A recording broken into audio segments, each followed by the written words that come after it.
प्रेत पीड़ा नष्ट करने वाली है कथा। इसके एक दो उदाहरण नहीं महाराज जी, इसके सैकड़ों उदाहरण है, प्रेत पीड़ा नष्ट हो जाती है। अब हम एक घटना सुनाते हैं एकदम संकेत में। राजस्थान में लालसोट के पास एक जगह है, शायद चौंडियावास नाम है, वहां एक महात्मा हमको ले गया। खाक चौक में हम रहते थे। त्यागी महात्मा, त्यागियों के काम तो त्यागियों जैसे ही होते हैं। तो हमको ले गए। पहले तो बोले गाड़ी भेजेंगे। हमारे महाराज बड़े पक्के थे, खाक चौक वाले महाराज जी। हे हाथी सबके दरवाजे नहीं बनता, सम्मान पूर्वक भागवत जी को ले जाएंगे तो हमारे महंत जी जाएंगे, नहीं तो नहीं जाएंगे। उनका जोर रहता था। गाड़ी आश्रम में थी नहीं कि गाड़ी लेके आओ और आदर पूर्वक लेके जाओ, आदर पूर्वक छोड़ के जाओ। इन मौके पे महात्मा बोले महाराज क्या करें, गाड़ी हम पे तो है नहीं, व्यवस्था हो नहीं पाई गाड़ी की। महाराज बोले तो मत जाओ। मैंने कैसे कैसे महाराज जी, महात्मा दुखी होंगे, बस से चले जाएंगे। बस से 2-3 जगह बस बदल के पहुंचे। वहां पहुंचे तो एक कोठरी थी, उसमें आधे में गेहूं भरा था और कुछ तूमा लकड़ी कंडा भरे थे। एक व्यक्ति मुश्किल से वहां खड़ा हो सकता था, बैठ सकता था, इतनी जगह थी। एक बट का पेड़ था, बोले इसी के नीचे रहो। कथा, बोले यहाँ जंगल में कौन कथा सुनने आएगा, आपको तो कथा सुनाना, देवताओं को सुनाओ आप यजमान आप तो बैठे। बोले नहीं नहीं, हम तो चंदा मांगेंगे। तो नहीं तो भंडारा कैसे होगा, वो आपका एक साधु भी हमारे संग जाएगा, हमारे पास साधु नहीं। हमको ठीक है, अच्छी कथा। गर्मी का समय, राजस्थान का क्षेत्र, लपट चले एकदम।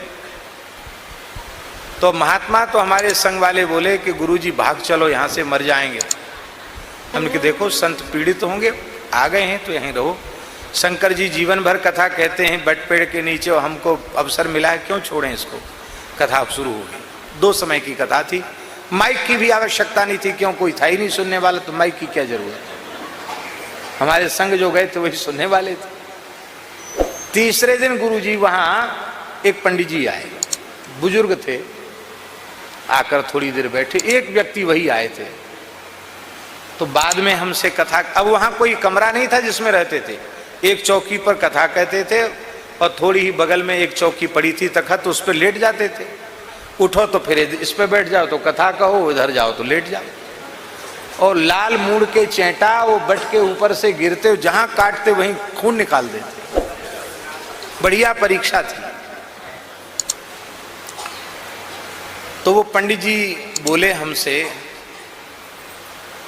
बोले आज आपने मुझे बहुत आह्लादित कर दिया, आपने हमारे गुरुजी का नाम लिया। हम तो गुरुजी के विद्यार्थी हैं। कौन गुरुजी आपके, हमको भूल गया। बोले आपने पंडित श्री राजवंशी द्विवेदी जी का नाम लिया।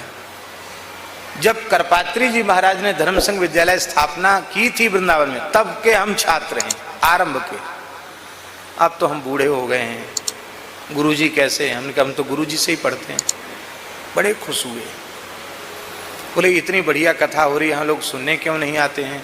हम क्या आप बताइए क्यों नहीं आते हैं। तो उन्होंने हमसे कहा महाराज भयंकर उपद्रव है ब्रह्म राक्षस का, यहाँ कोई दिन में नहीं आता। हम तो सुना कोई वृंदावन से बाबा जी कथा कहना है, इसलिए हम चले आए। यहाँ डर के मारे दिन में कोई नहीं आएगा यहाँ। आप इसी पेड़ के नीचे रहते, कुछ आपको कुछ हुआ तो नहीं होगा। हम लोगों को तो कुछ नहीं हुआ, तो आराम से यहाँ कोई दृश्य भी कोई गलत नहीं दिखाई पड़ा। अच्छा, बहुत अच्छी बात। तो बोले अब हम व्यवस्था करते, तो बेचारे पंडित जी माइक भी, एक सामान्य सा माइक था वो ले आए, एक दरी ले आए। कुछ गांव के 10-20 लोग आ गए, बैठ गए कथा में। तीसरे दिन के चौथे दिन और फिर कथा हुई। 2 टाइम की कथा थी और खूब मूल विषय अधिक से अधिक कहा जा रहा था। सप्ताह शैली, ये तो सब था ही नहीं, नाटक। उस समय इसमें भी चला जाता ना टुंड पुंड में, ये सब नहीं था, सीधी सीधी कथा थी। तो नवयोगीश्वर संवाद अपने राम बोल रहे थे महाराज जी, और जैसे ही नवयोगेश्वर संवाद में श्लोक आया ब्रह्म भूयाय कल्पते, महाराज ये श्लोक उच्चारण करते ही एक बट वृक्ष की विशाल डाली, इतनी बड़ी शाखा बट वृक्ष की, जिसको संभवतः 100-200 आदमी भी रस्सा पकड़ के खींचे तो टूटे ना, हिले नहीं, हाथ ही बांधो तो न टूटे, ऐसी इतनी मोटी डाल, यहां से लेके बाहर तक लंबी डाल, कम से कम 50 फीट लंबी डाल होगी। और वो ऐसे जैसे हम यहां बैठे बैठ के पढ़े, ये बगल वाली ऐसे डाल थी, वो बड़ी जोर की आवाज करके धड़ाम से गिरी। और जैसी गिरी, सामने जो भी श्रोता थे, आखिरी दिन तो कुछ ज्यादा लोग आ गए थे, भगे सब तेजी से, रेत उड़ गई एकदम। हमारे साथ जो पंडित जी थे, संत थे, वो भी भग गए। केवल अकेले हम ही व्यासपीठ पर रह गए। एक बार तो हमको भी डर लगा कि वो पंडित जी कहे, वो बैठे भी थे, पंडित जी भी भग गए जो व्यवस्था किए थे। हमने कहा ये तो बड़ा आश्चर्य हो गया, इतनी बड़ी घटना घट गई। और कहीं वो डाली किसी श्रोता पर गिरती तो 10-20 तो वहीं खत्म हो जाते, समाप्त हो जाते। एक बार तो हमको भी थोड़ा रोमांच हुआ। बाद में हम कीर्तन कराना आरंभ किए, फिर सब लोग आकर बैठ गए, कथा पूर्ण हुई। और उसी रात्रि को उस महात्मा को अनुभूति हुई। उस ब्रह्म राक्षस ने कहा, 1000 वर्ष से मैं प्रेत योनि भोग रहा था, आज मुक्त होकर भगवान के यहाँ।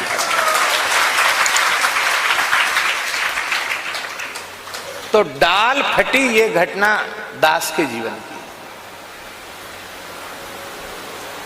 अपनी महिमा नहीं है, ये भागवत जी की महिमा है। हमारी क्या महिमा, हम तो साधारण मनुष्य हैं। श्रीमद् भागवत की महिमा है। ये इसलिए हम निवेदन कर रहे हैं कि अविश्वास मत करो, संदेह मत करो।